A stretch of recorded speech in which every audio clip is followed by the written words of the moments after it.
When the water rises, the forest changes its face. It looks like the same jungle, towering trees, roots like pillars, light filtering through the canopy. But here, during the flood, the ground vanishes and every trunk becomes an island. In a place like this, survival isn't a fight against nature, it's a race to stay one step ahead of it. At first, it's the silence that fools you.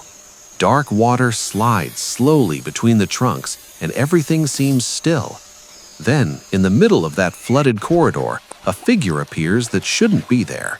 A deer, pushed out of its territory by the rising water. It swims with short, measured strokes, head high, eyes locked forward. It isn't looking for a destination, it's looking for an anchor, one spot where it can breathe without wasting energy. Because in a flood, panic is a luxury that kills.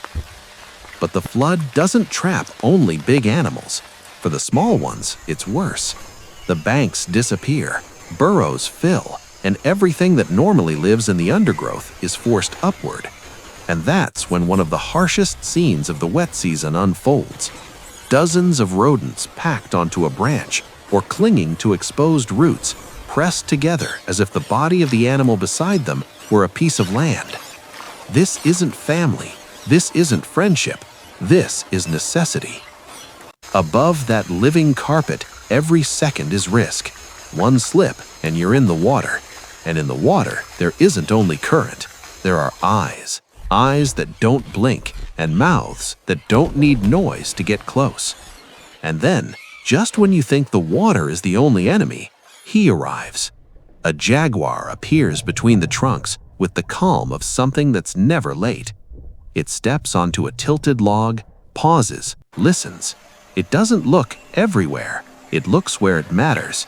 In a flooded forest, prey doesn't have many choices. It either swims or it climbs. And the moment it climbs, it becomes visible. The jaguar doesn't need a long chase. It only needs the mistake, the wrong movement, the instant one body separates from the group. Further on, the flood forces another species into the same decision: large freshwater prey. A group of capybaras crosses the channel like a living raft. They look calm, almost slow, but it's calculated calm. They swim tight, hold a line, reduce chaos, because the one that spreads out gets chosen. Below the surface, the story changes perspective. The water becomes a separate world, submerged branches, bubbles, clouds of mud. And in that world, the small animals that were safe on land are suddenly exposed.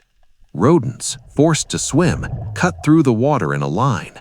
From above, they're dots. From below, they're trembling silhouettes. And that's where the predator the flood favors most steps in: the big fish.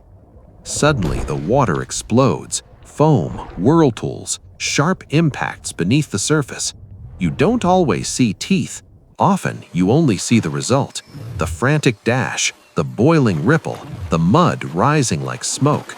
In those split seconds, one rule becomes clear. When water becomes the only route, that route becomes a trap. And then, between drowned roots and green light, a massive shadow passes, a giant catfish, heavy and silent, built to push through murk and arrive close without being noticed. It doesn't need constant speed, it needs the moment. It needs surprise. In the mud, fear doesn't arrive as a sound, it arrives as a sudden emptiness, like the feeling the water around you has just closed.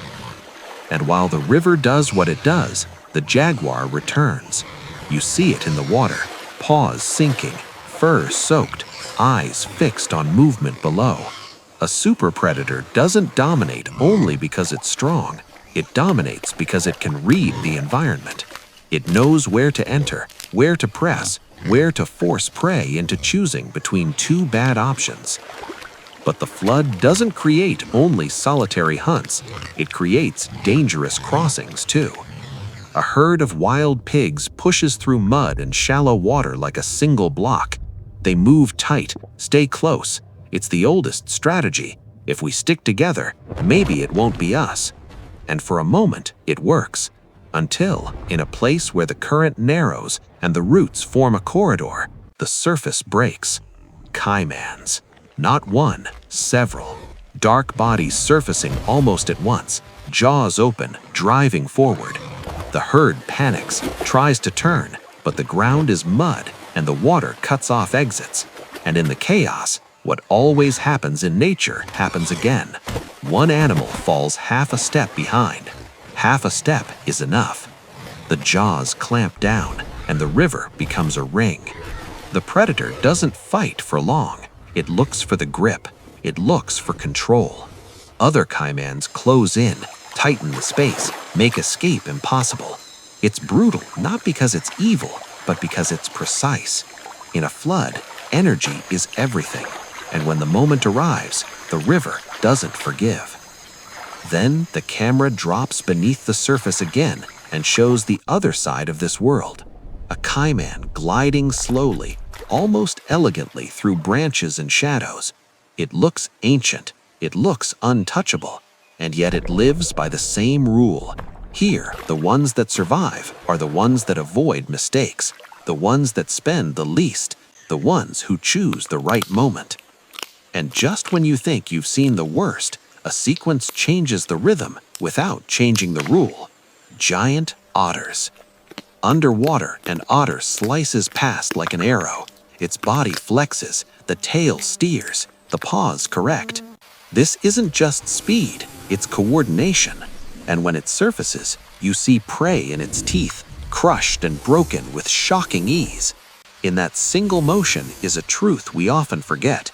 Even smaller predators are perfect machines, built to turn opportunity into food. But the flood keeps moving the pieces, and it brings in another giant, the big snake. On the edge of a log, and then in the running water, an anaconda slides forward. On land, it's mass and patience.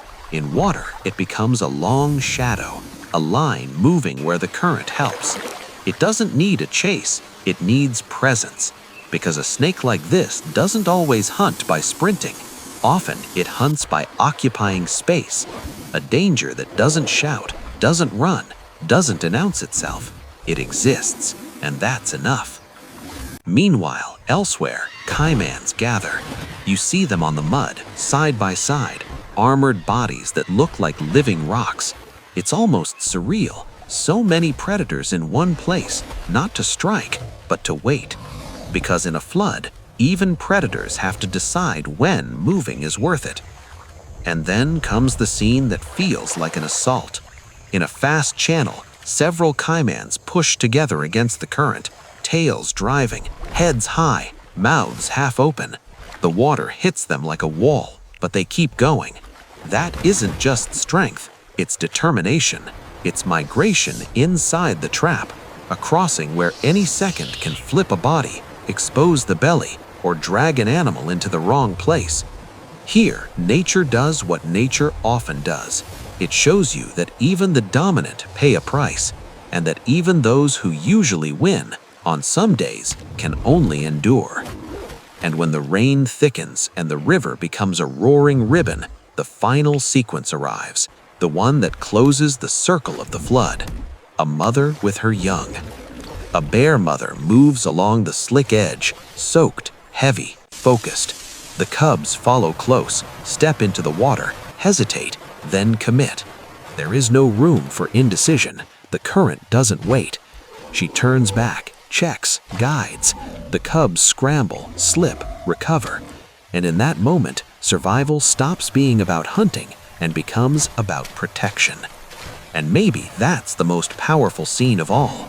Not an attack, not a bite, not a chase, just the daily choice to cross a world that keeps changing, carrying what matters. Because in this flooded jungle, prey in a trap isn't only the animal that gets caught, it's anyone in the wrong place when the water redraws the map, anyone forced onto a branch to avoid drowning, anyone forced into a channel to reach the other bank, anyone who, for a moment, has no exit. And the final lesson is simple, and that's why it's terrifying. In nature, there is no permanent safety. there is only a moment when danger hasn't arrived yet. If this flood season journey kept you watching to the end, hit like and subscribe, because here we tell nature the way it really is: beautiful, ruthless, and unmistakably alive.